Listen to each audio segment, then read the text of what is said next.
The first time my parents said no to me, I was sitting on the floor of my apartment, surrounded by unpaid bills and unopened mail. I remember staring at my phone, waiting for my mother to say anything that sounded like concern. "Layla," she finally said, her voice flat. "We can't lend you $10,000. 10,000. Not for luxury. Not for comfort.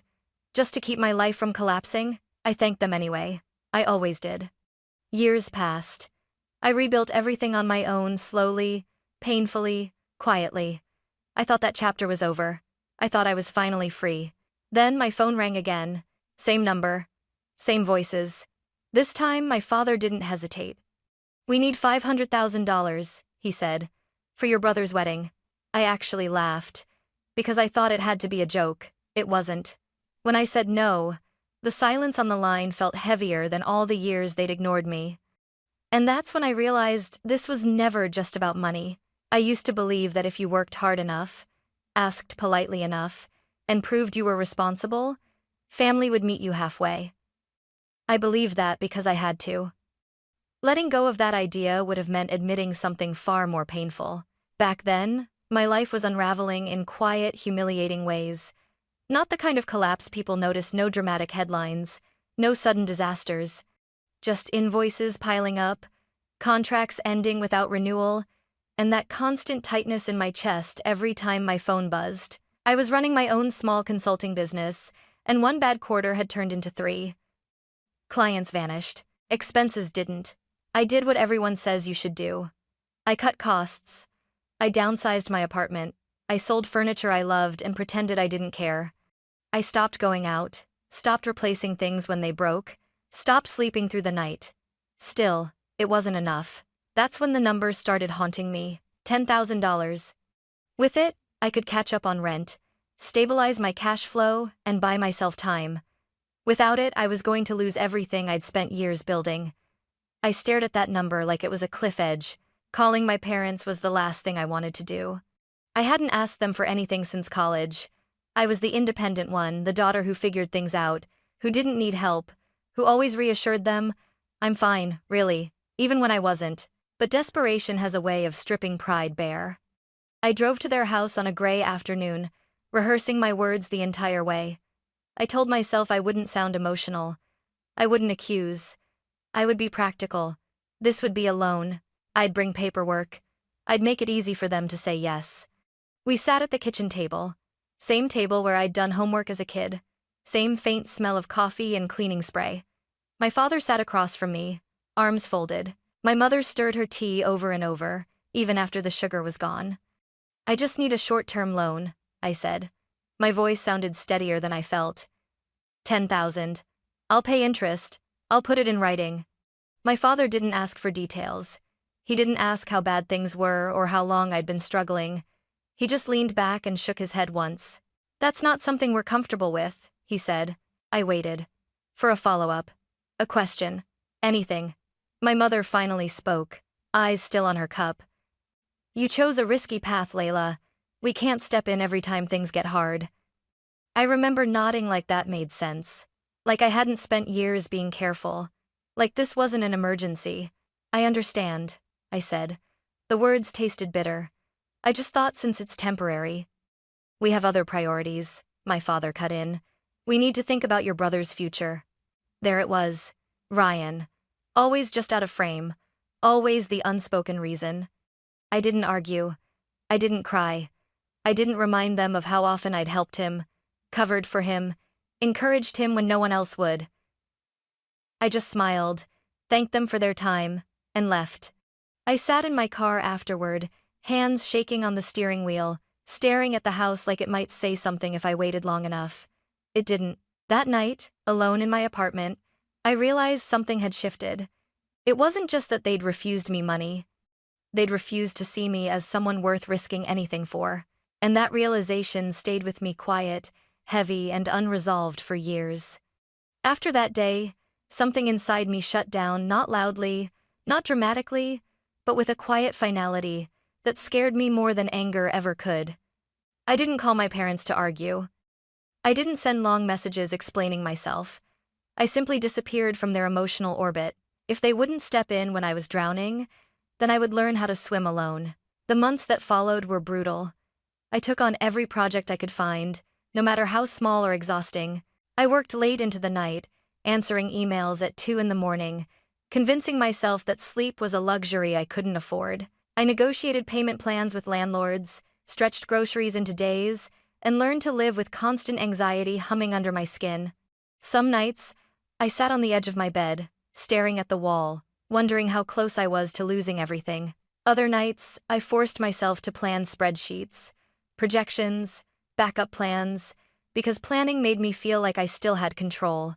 Slowly, painfully, it started to work. One client led to another. A short contract turned into a longer one.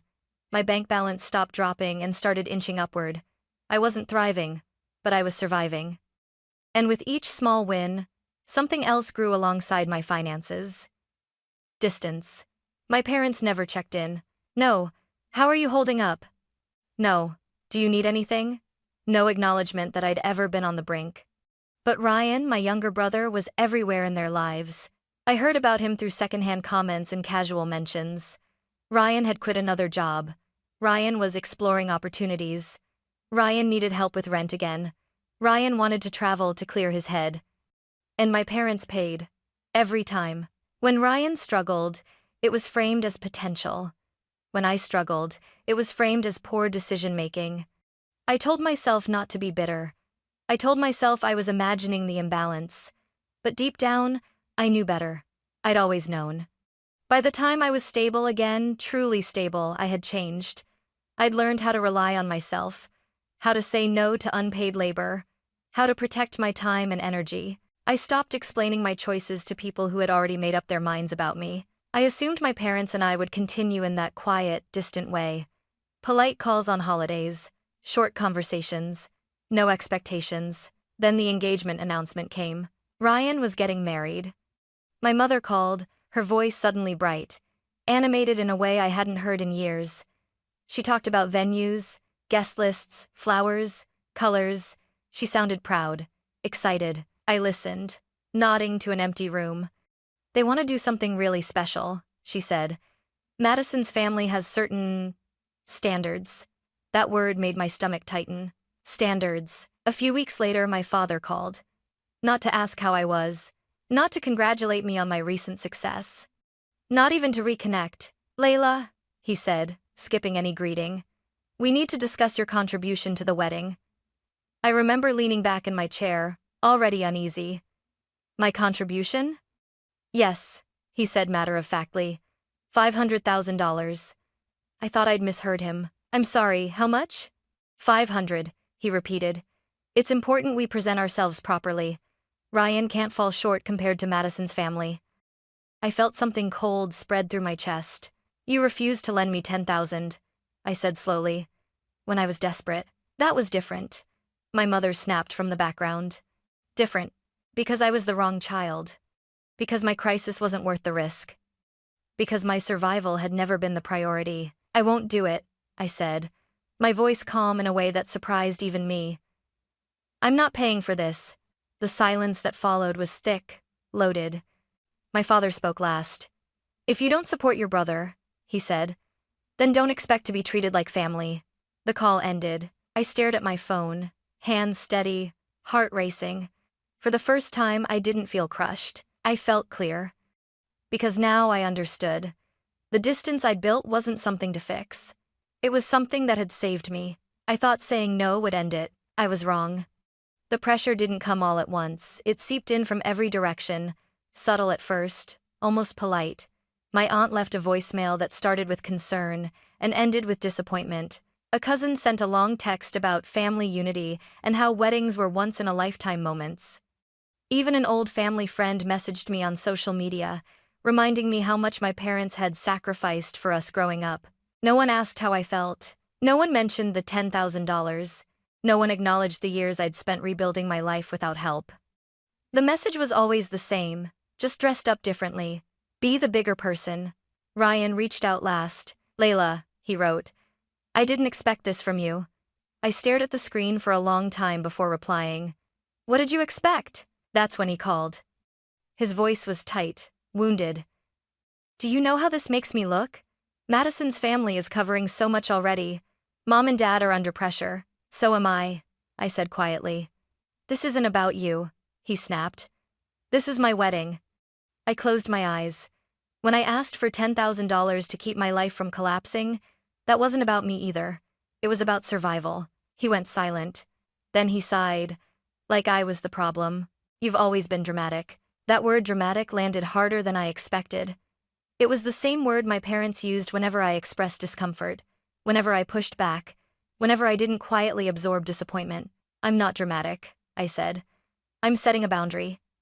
He laughed bitterly. That's just a nice way of saying you don't care. I ended the call. Over the next week, the tone shifted. Politeness gave way to accusation. My parents sent messages questioning my character, my gratitude, my loyalty. My mother wrote, "We didn't raise you to be this cold." My father warned, "Actions have consequences." I didn't respond. Instead, I started documenting everything: screenshots, timestamps, notes. Not because I wanted a fight, but because something in their words felt different this time. Sharper. More insistent. Like they believed pressure would eventually force compliance. At night, I replayed old memories I'd tried to forget. The way my achievements were acknowledged with nods, while Ryan's smallest wins were celebrated. The times I was told to understand because I was older. Stronger. More capable. I realized then that this wasn't about a wedding. It was about control. For years, I'd been useful when I was quiet and accommodating. The moment I said no, truly no, I became a problem to be corrected. The wedding date crept closer, and with it, the tension. I knew they expected me to break, to show up with a check and a forced smile. But something had changed. I wasn't desperate anymore, and I wasn't alone in my own head. For the first time, I wasn't asking myself how to keep the peace. I was asking myself how far I was willing to let them go, and whether I was finally ready to let them face the answer. By the time the invitations went out, I had learned something important. No amount of explaining would ever be enough for people who were determined not to understand you. My parents stopped hinting and started demanding. My mother called one afternoon while I was working. I almost didn't answer, but a small part of me still hoped ridiculously that she might say something different this time. "Layla," she began, her voice strained. "Your father and I are under incredible stress." I stayed silent. "You know how people talk," she continued. "Madison's family is watching everything, every detail. If we fall short, it reflects on all of us." "All of you," I corrected calmly. "Not me." There was a sharp intake of breath. "How can you say that? You're Ryan's sister." "I'm also the daughter you refused to help when I was desperate," I replied. My voice didn't shake. That surprised me. She lowered her tone, switching tactics. "We raised you. We sacrificed so much. Is this how you repay us?" I closed my eyes for a moment. This was the script I'd known my whole life: gratitude used like a leash. "I'm grateful," I said, "but gratitude isn't a blank check." She didn't respond right away. Then, quietly, she said, "If you don't contribute, don't come to the wedding." There it was, the line in the sand. "Okay," I answered. The word landed heavier than any argument.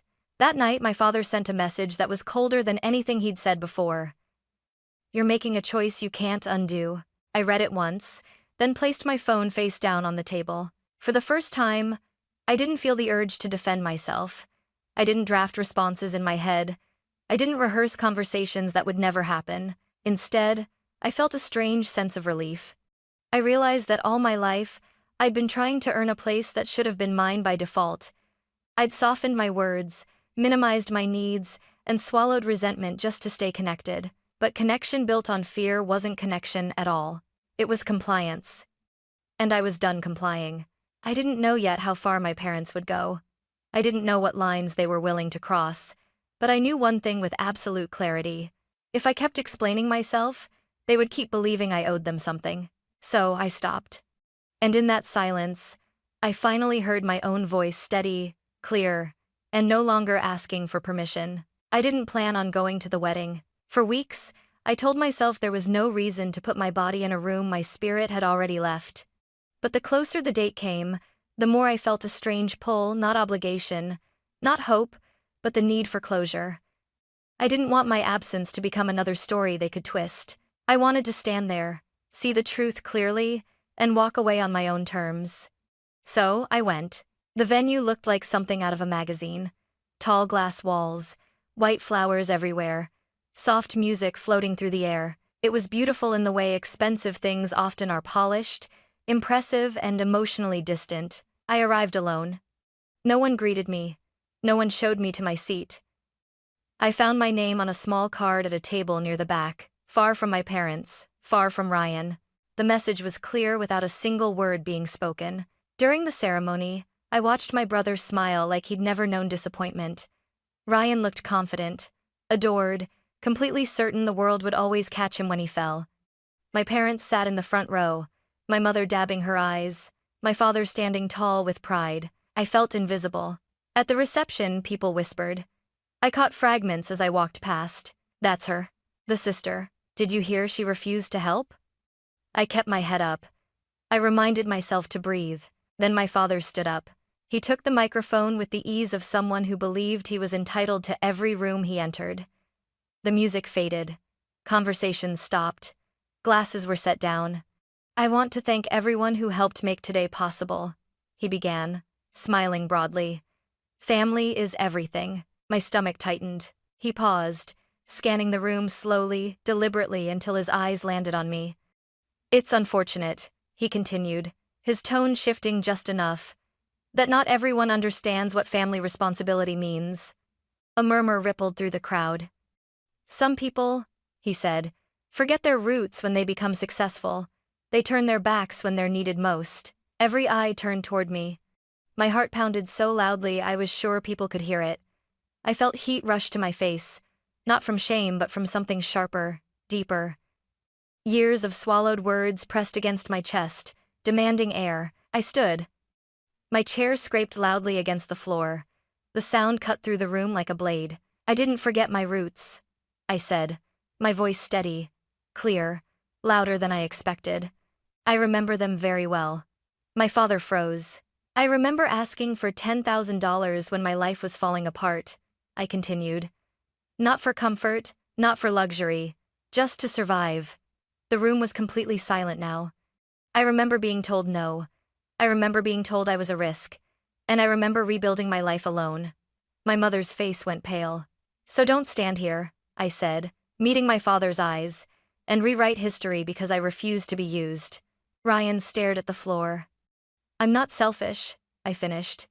I'm done sacrificing myself to make everyone else comfortable. No one clapped. No one moved. I didn't wait for a response. I turned and walked out.